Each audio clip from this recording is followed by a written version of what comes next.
HR called me into the office this morning, said multiple people filed complaints. Multiple. And I thought I was the funny guy everyone loved. Here's my story. I am the office funny guy. That is my whole identity at this job. Not the loud one, not the mean one. Just the guy who lightens the mood. I gave almost everyone a nickname. Spreadsheet Steve, Microwave Mike, Calendar Karen, who by the way laughed. It kept things from feeling like a slow death by spreadsheet. Then she started. New hire, early 20s, single mom, lives in an RV park nearby. And off the cuff one day I called her RV Reba. That is it. 2 words. She came to me privately, said it felt insulting. I told her I didn't mean it that way. I genuinely didn't. Van life is trendy. People choose to live in RVs. It wasn't a slur. It was alliteration. She said, please stop. So I stopped saying it directly to her, but around others, around the water cooler. Yeah, I kept using it because it was just a nickname. It was just banter. This morning, HR called me in. Written warning.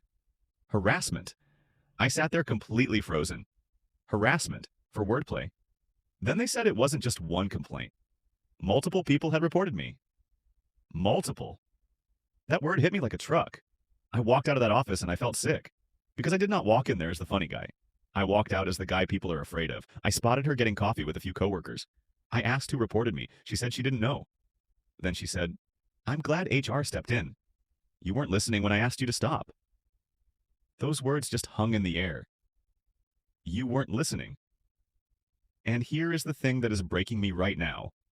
She is not wrong. She told me directly, with words, to my face. And I decided she was overreacting. I kept the nickname alive around others because I thought my interpretation of harmless overruled her experience of hurt. That is not being the funny guy. That is being the guy who decides his comfort matters more than yours. But I am still sitting here wanting to know who complained. Not for revenge. I swear that is not it. But how do I fix something when nobody will tell me exactly what broke? Was it just the nickname? Were there others I thought were fine but weren't? HR said it was confidential.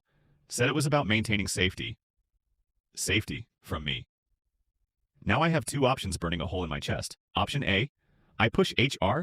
I demand names. I look aggressive. Possibly get terminated.